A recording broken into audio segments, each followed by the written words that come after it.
Function ಎಷ್ಟೇ ಅದ್ದೂರಿ ಆಗಿದ್ರು ಊಟ ಚೆನ್ನಾಗಿರ್ಲಿಲ್ಲ ಅಂದ್ರೆ ಬೈಕೊಳ್ಳೋದಂತೂ ಗ್ಯಾರಂಟಿ. ಸೆಲೆಬ್ರಿಟೀಸ್ ಊಟ ಮಾಡ್ತಿದ್ದನ್ನ ನೋಡಿ ಫುಡ್ ಹೇಗಿತ್ತು ಅಂತ ಕೇಳಿದ್ದಕ್ಕೆ ಎಲ್ಲವೂ ಅದ್ಭುತವಾಗಿತ್ತು, ತುಂಬಾ ಚೆನ್ನಾಗಿತ್ತು, ಥ್ಯಾಂಕ್ ಯು.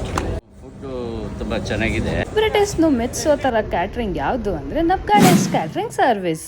ಇದೆಲ್ಲ ನೋಡಿ ನಾವು ಬ್ಯಾಟಿಂಗ್ ಮಾಡಿದ್ವಿ. ಸೂಪ್ ಇಂದ ಸ್ಟಾರ್ಟ್ ಮಾಡಿ ಸ್ವೀಟ್ಸ್ ಅಂತೂ ಒಂದು ಬಟಾಲಿಯನ್ನೇ ಬಂತು. ಯುನೀಕ್ ಆಗಿರೋ 3 ತರ ಸ್ಟಾರ್ಟರ್ಸ್, ದೋಸೆ, ರೋಟಿ, ಬಾತು ಎಲ್ಲಾನು ಸಖತ್ತಾಗಿತ್ತು.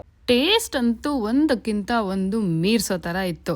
ಇವರು 50,000 to 50,000 ಜನಗಳಿಗೆ ಫುಡ್ ಸರ್ವಿಸ್ ನ ಪ್ರೊವೈಡ್ ಮಾಡ್ಕೊಡ್ತಾರೆ. ಫುಡ್ ನ ಸರ್ವ್ ಮಾಡಕ್ಕೆ ಒಂದ್ ದೊಡ್ಡ ಆರ್ಮಿನೇ ರೆಡಿ ಮಾಡ್ಕೊಬಿಟ್ಟಿದ್ದಾರೆ. ಇವರ ಸರ್ವಿಸ್ ಸ್ಟೈಲು, ಫುಡ್ ಪ್ರಿಪರೇಷನ್ ತುಂಬಾನೇ ಯೂನಿಕ್ ಆಗಿ ಸ್ಟೈಲಿಶ್ ಆಗಿ ಸಖತ್ತಾಗಿರುತ್ತೆ. ಅದೇ ತರ ಸಮಾರಂಭಕ್ಕೂ ಇವರು ಕ್ಯಾಟರಿಂಗ್ ಸರ್ವಿಸ್ ನ ಪ್ರೊವೈಡ್ ಮಾಡ್ಕೊಡ್ತಾರೆ. ಸೊ ನಿಮ್ ಫಂಕ್ಷನ್ ಅಲ್ಲೂ ಈ ತರ ಒಂದು ಅದ್ಭುತವಾದ ಫುಡ್ ಸರ್ವಿಸು, ಕ್ಯಾಟರಿಂಗ್ ಸರ್ವಿಸು ಬೇಕು ಅಂದ್ರೆ ನಮ್ ಗಣೇಶ್ ಕ್ಯಾಟರಿಂಗ್ ಸರ್ವಿಸ್ ನ ಕಾಂಟ್ಯಾಕ್ಟ್ ಮಾಡಿ ಒಂದ್ ಅದ್ಭುತವಾದ ಊಟನ ನಿಮ್ದಾಗಿಸ್ಕೊಳ್ಳಿ.